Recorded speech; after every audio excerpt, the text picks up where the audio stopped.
Hi, this is our hair model for Shining Stars recital bun, Reese. And we are gonna give you a full tutorial on how to get our little dancers, ages 3 to about 7, or dancers that have fine hair or maybe don't have super long hair, into a bun today.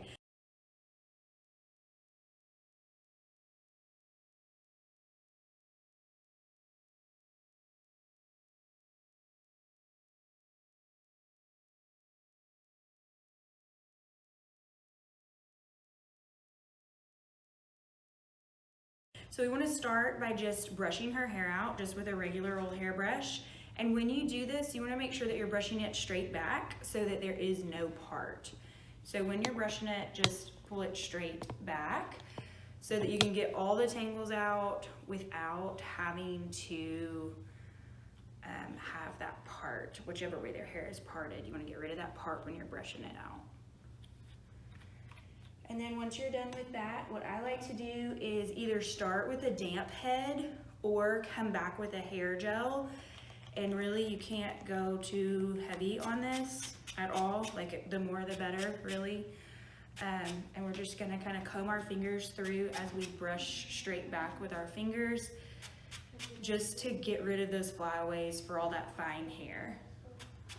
We're gonna do this all the way around the nape of her head and the nape of her neck too, so that when we pull our hair up, all of these little fine straggly pieces in the back go exactly where we want them to go. And once we have our hair gelled like that, I'm gonna come back with probably this type of brush, like a natural fiber brush or comb, and just not even try to get it in a ponytail yet. We're just gonna, again, do that same brushing that we did at the beginning where we're pulling everything straight back with no part. This way we can like smooth out any bumps, or the bigger ones anyway. And you can see that that ponytail is starting to form.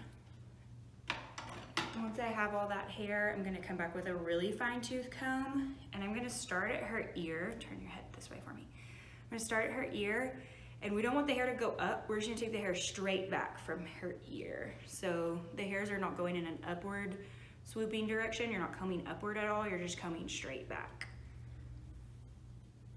All right, look back at me.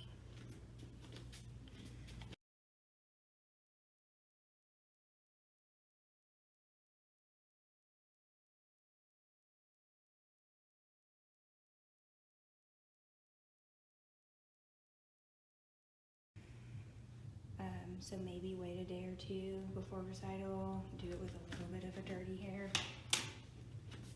Everything tends to like stay in place a little bit better when it's dirty, especially if they have really fine hair. Once we get our ponytail formed, I like to use a ponytail holder that matches the tone of their hair. Not totally necessary though, because it is going to be covered up by their bun. As you can tell, she doesn't have like a super long ponytail or anything, but we are going to make this look like a bun. From this part right here,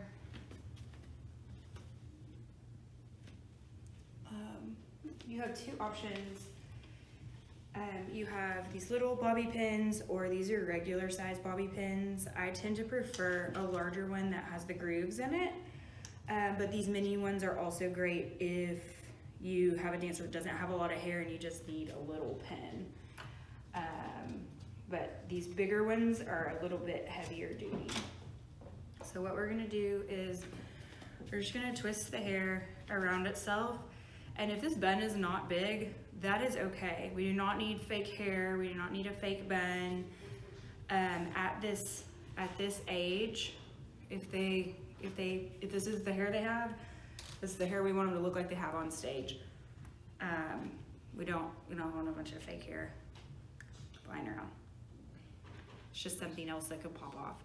Also, I'm not a huge fan of the bun maker just because, again, it's hard to get a secure bun that way. What I'm doing is I'm putting the teeth side down so the grooves are closest to her head. And I'm just going around the bun, and I'm gonna make like an X type shape. Then I'm gonna go back and make a cross. So I'm gonna do one on the top and then one on the bottom. And if you think you have enough pins, pin about 4 more. Okay, once we get to this part right here, we're almost done. You're doing a good job.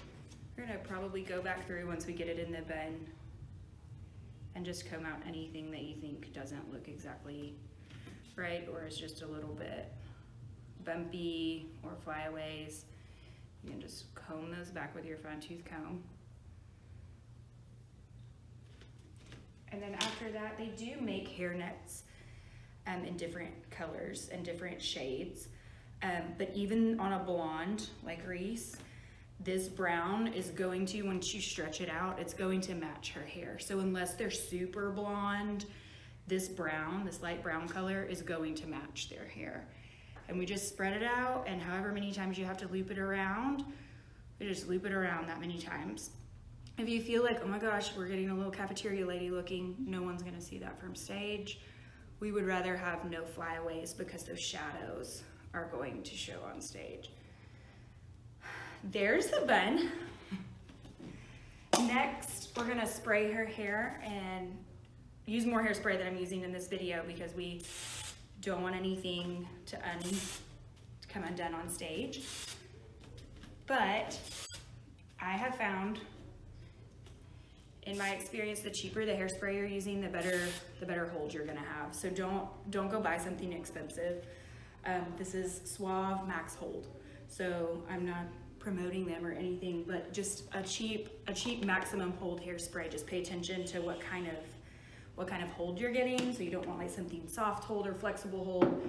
You want something that says max hold on it.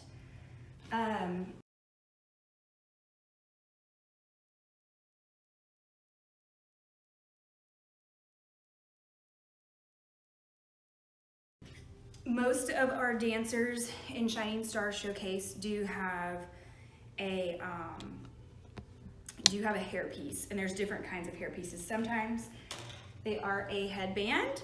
So in that case, you would just apply the headband and spray again so that we could kind of get that hairspray while we're still gelled and wet, get that headband in and secured. If we have a smaller headpiece like this, some of them have elastic on the back, so you would take that elastic. Sometimes they come with an alligator clip. No matter what they come with, you always want to reinforce it. This is going to go on your dancer's left, so all of our headpieces for the whole entire studio go on your dancer's left. So you would put it next to her left of her bun, and then reinforce with pins. So we're gonna take the pin and put it through the elastic and try to get some of the elastic and her hair through these pins. And generally starting from the top and coming from a downward motion. And then to make sure we're super secure, I would do the opposite also.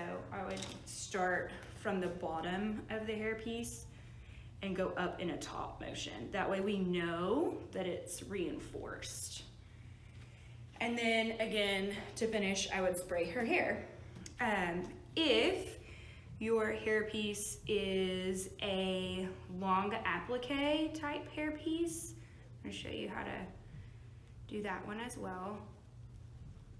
This hairpiece actually does have alligator clips on it. So it does have like a clip at the top and a clip at the bottom, and it's long like this. Sometimes they're like that. Again, this is gonna go on the dancer's left. Look straight ahead for me. We would just put it just like that, and we're gonna alligator clip, but we're also going to bobby pin. So we would alligator clip here, and alligator clip here, and then we would come back with some bobby pins just to reinforce it. So I would come in and try to like follow the beading and get on the beading or get beside and up next to the beading as much as possible.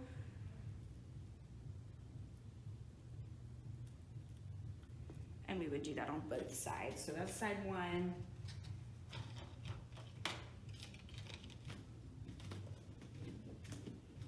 Then I would come over to this side and do a few more. One over here.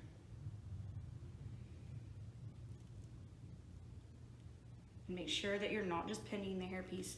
Make sure you're grasping hair in there too. And now she's done. Ta-da!